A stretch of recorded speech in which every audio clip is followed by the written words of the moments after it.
Pinagbigyan yung 500 million at 1 billion sa bawat senador. So ang tanong, kasalanan pa ba ni Martin Romualdez ito? Si Martin Romualdez pa rin ba yung may kasalanan?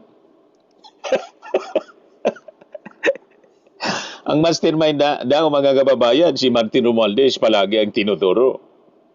Yan yung sinasabi natin. Turo kayo ng turo.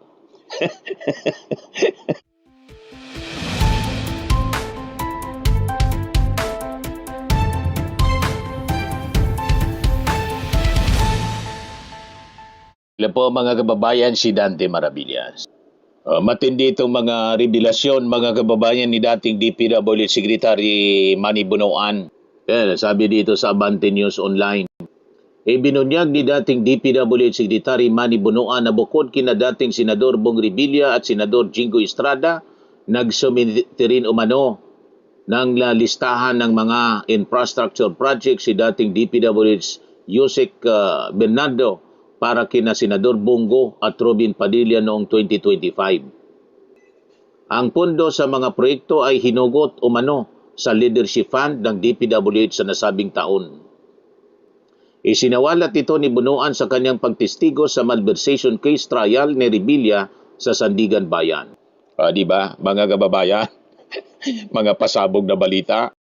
Ito pa, Bonoan claims then Senate President Zubiri had discretion over amount of leadership funds for each senator. Ayan o. Bonoan alleged that each senator would get a minimum allocation of 500 million, while chairperson of the major committees are allotted 1 billion pesos.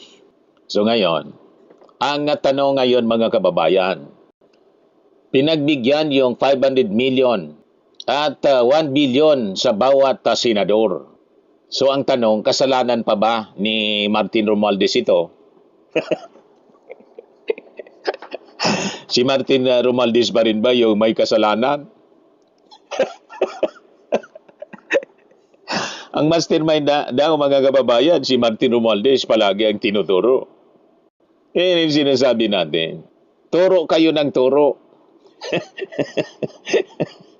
Ang ebidensya po ay nagtuturo sa inyo sa mga senador, mga kababayan, hindi kay Speaker Martin Romualdez. Di ba? So hindi kailanman magiging kasalanan ni Martin Romualdez ito po. Di ba? So gumuho na mga kababayan. Ang isang taon na black propaganda sa social media na nagpipinta mga kababayan sa kanya bilang isang makapangyarihang diktador na nagmamanipula at kumokontrol di umano mga kababayan sa buong pambansang pondo ng Pilipinas.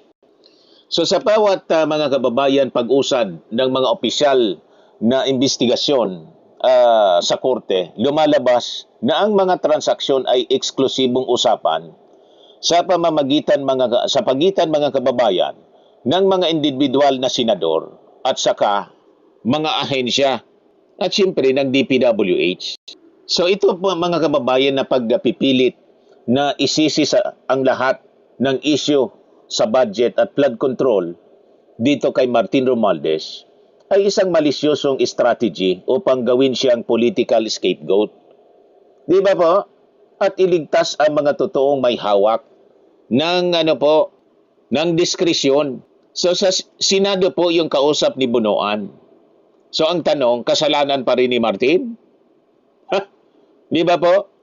Mismo na po itong opisyal na testimony sa korte. Taas ang inamin ni dating DPWH Secretary Manny Bonoan na ang kanyang direktang kausap at kadibate ukol mga kababayan sa parametro ng pondo ay si dating Senate President Mig Zubiri, isang senador. So nilinaw din mga kababayan sa pagdinig na ang mga request para sa alokasyon ay dumaan sa mga undersecretary tulad ni na Roberto Bernardo at nagyumaong si Cathy Cabral. Sila po yung nag-asikaso ng mga listahan at threshold ng pondo. Wala silang naging usapan, pulong o anumang transaksyon kay Martin Romualdez. So kung ang DPWH, mga kababayan, at ang pamunuan ng Senado ang nag-usap sa pagbuo ng pondo, paano naging kasalanan ng isang speaker ng Kamara na hindi man lang naging bahagi ng kanila pong usapan? So yun ang tanong. So yung mga senador, mga kababayan, sabi dito, may tig 500 million pesos at 1 billion na allocation po. So tanong, kasalanan pa ba? Kasalanan pa rin ba ni Martin Romualdez ito?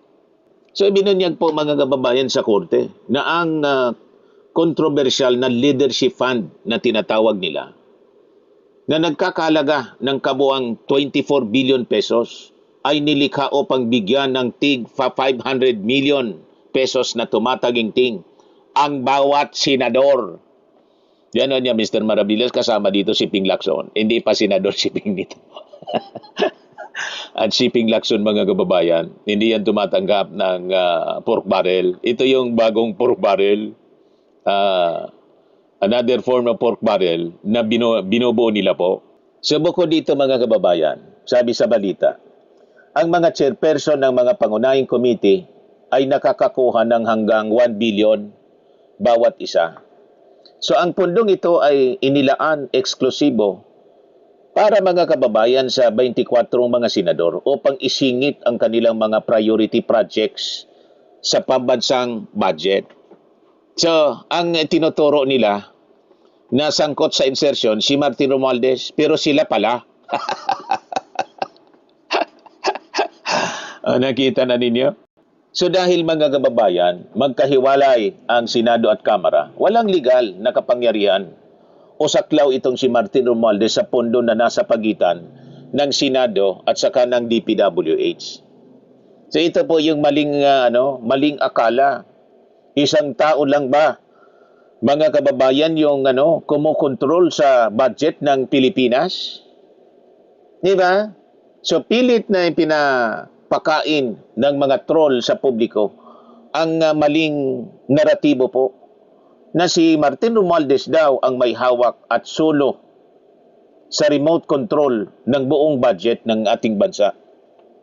Na tila ba kaya niyang diktahan ang bawat piso ng Pilipinas, which is impossible, sabi po ng mga legal experts at mismong abogado ni Martin Romualdez. So ang katotohanan po, ang GAA ay sumasailalim po sa napakahabang demokratikong proseso po. Si Romualdez ay hindi miyembro ng House Appropriations Committee. Hindi siya bahagi ng small committee at wala din siya, mga kababayan, sa BICAM, Bicameral Conference Committee, o Technical Working Group, na siyang aktual na naghihimay, mga kababayan, at nagpapasya sa pinal na alokasyon. So imposibleng makontrol ng isang tao ang buong proseso kung hindi siya kasama sa mga committee nagpatakbo nito, mga kababayan. Di ba?